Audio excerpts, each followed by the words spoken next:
अस्सलाम वालेकुम। आज मैं आपसे सादुर्रहमान बन के बात करूँगा, ना कि डकी भाई। मैं नहीं चाहता कि कोई ये सोचे कि इस वीडियो का मकसद जो मेरे पे FIR हुई है उसकी कोई जस्टिफिकेशन है।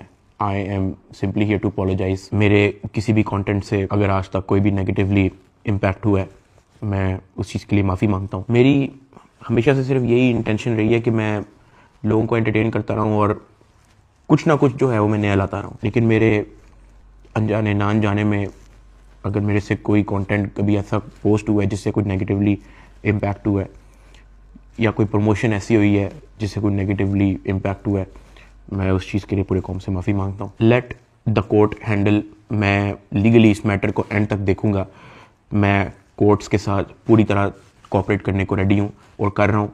मैं इदारे के साथ पूरी तरह कोऑपरेट करूँगा और जो भी जज साहब मेरे केस का फ़ैसला लेंगे मैं वो कबूल करूँगा। मैं मेरा और मेरी फैमिली का जो 3.5 माह का एक्सपीरियंस है सिर्फ वो बताने आया हूँ। 16 अगस्त 2025 को जब मैं सो के उठता हूँ तो मैं बड़ा एक्साइटेड होता हूँ, क्योंकि हमने अपने दोस्त वगैरह मेहमान बुलाए होते हैं, हमने अपने घर में दावत रखी होती है, मेरे सब दोस्त आते हैं, बड़ा इंजॉय करते हैं, हम खाना शाना खाते हैं, गपशप लगाते हैं, मेहमान चले जाते हैं। उसके बाद मैं और रूब पैकिंग में लग जाते हैं, क्योंकि हमें मलेशियन गवर्नमेंट का एक इवेंट है, उधर से इनवाइट आया होता है कि डकी भाई आप आए, हमारे लिए कुछ वीडियोस वगैरह बनाए। पूरे पाकिस्तान से उन्होंने एक मेल और एक फीमेल को चुना है, जिसके अंदर मेल में उन्होंने मुझे चुना है। बाकी कंट्रीज से भी उन्होंने एक मेल एक फीमेल इनवाइट किए हुए थे और मैं बड़ा एक्साइटेड था कि पूरे पाकिस्तान के अंदर से उन्होंने एक बंदा चूज़ करना है और उन्होंने मुझे चुना। मैं बड़ा ऑनर फील कर रहा। हमने बड़ी जल्दबाजी में पैकिंग की, क्योंकि मेहमान आए होते हैं, हमें टाइम नहीं मिलता और मुझे नहीं पता था कि जब हम पैकिंग करके अपने घर से निकलेंगे तो मेरी ज़िंदगी का सबसे मुश्किल वक्त शुरू हो जाएगा। मेरे वहमो गुमान में भी नहीं था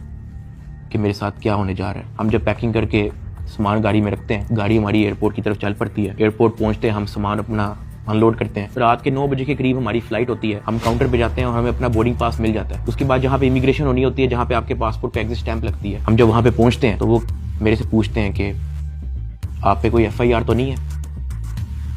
मैंने कहा नहीं। कहता आपका साइबर क्राइम में कोई इशू है क्या?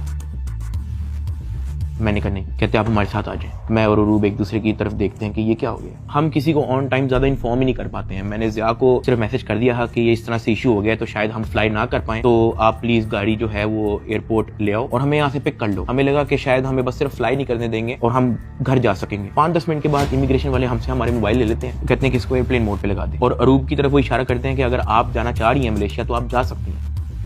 अरूब ने कहा नहीं, अगर साथ मेरे साथ जा रहा है तो मैं चले जाती हूँ, वरना मैं इधर ही ठीक हूँ। शायद ये मेरी गलती ही, मुझे उसको जाने देना चाहिए था, क्योंकि उसके बाद जिस चीज़ से मेरी फैमिली ने गो थ्रू की है